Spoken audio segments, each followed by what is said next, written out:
So you have to tell yourself, as my maker, God is overseeing. He's consenting to the entire process. Tell somebody the whole process. Yeah. See, the bank gives you money, but they don't come check the progress. The general contractor is who you talk to find out, are we still on schedule? Are we still going to get what you said? How is it looking? Are we coming in under or over budget? The general contractor oversees the entirety of that process. So God says, first of all, if you're going to expand, you have to realize that I am your maker. I'm overseeing the expansion process. Number two, husband. What does it mean to be a husband? What does it mean to be the husband?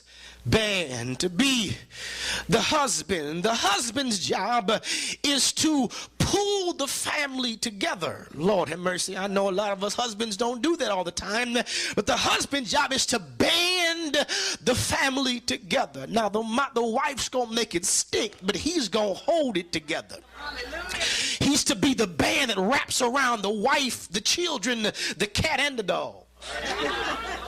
The goldfish, the guinea pigs, the hamsters, whatever you got, whether you call it your family, whatever it is, parakeets and parrots, whatever you got, ferrets and iguanas and stuff. Y'all know folk got all kind of pets nowadays. You never know what they got.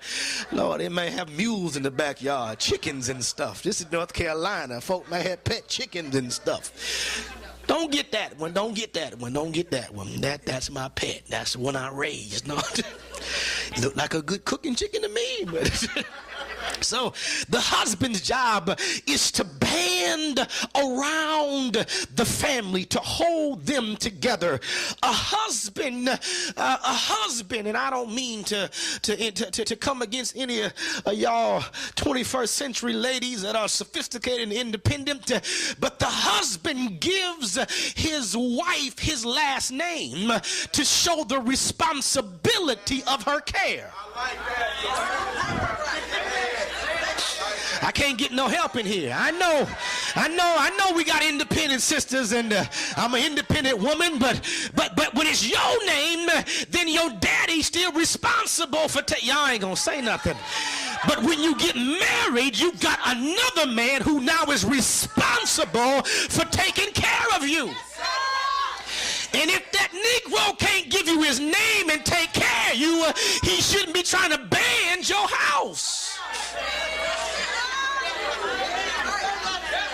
Lord have mercy, y'all.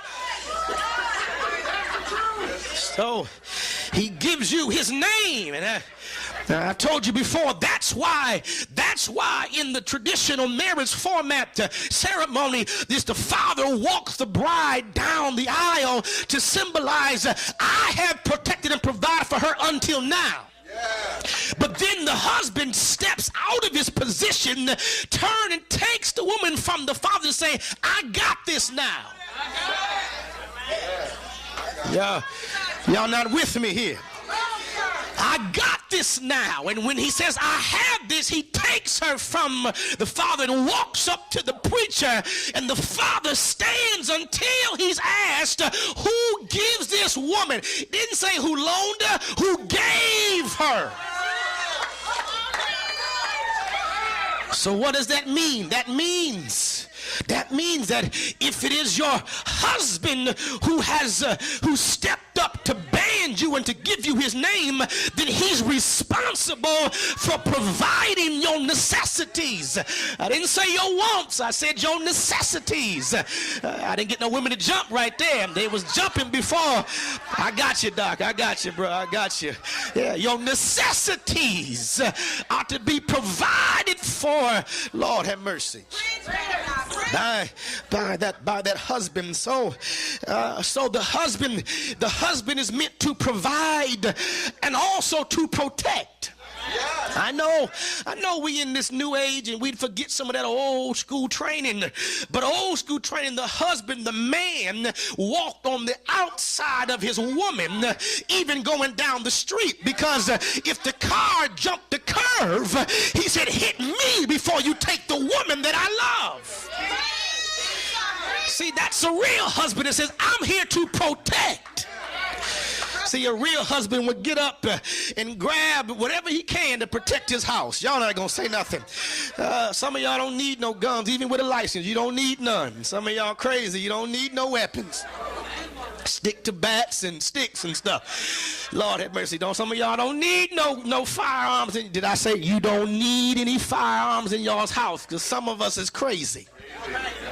And if we had firearms, we might just get a little emotional. And when you calling me, talking about, Pastor, I shot him. I'm sorry. Shot him? How in the world? Well, I knew where he kept his gun. Well, what? He didn't like the way I cooked his grits, and I couldn't take it no more. Talking about how I cooked his grits, and they didn't have no cheese in them, and we got all into it. And you shot him over some grits? Lord have mercy. So, but a real husband that says, I will protect. The husband goes before to protect, to be there, to say, if you're gonna take my family, you've got to come through me. So if the husband is to band the family together, to provide for the family, to give the family his name, to protect the family, if that's the job of a husband, when God says, I'm your husband, God says, I'm going to do those things for you. Yes. Now you may not get excited until you go back and think about the fact that when sisters, especially sisters that are married, when you hear a noise, you wake him up and you tell him, go find out what that is. You lay back in the cut comfortable. You all right? What is it? The idea is you send him in front of you to make sure everything's fine. So if God becomes our husband, then God says, I'm going to go before you. When you hear something that disturbs you, wake me up, get my attention, and I'll go out before you to make sure the coast is clear.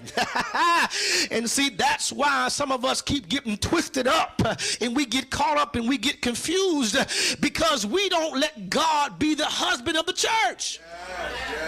We somewhere trying to figure it out for ourselves. But if God is the husband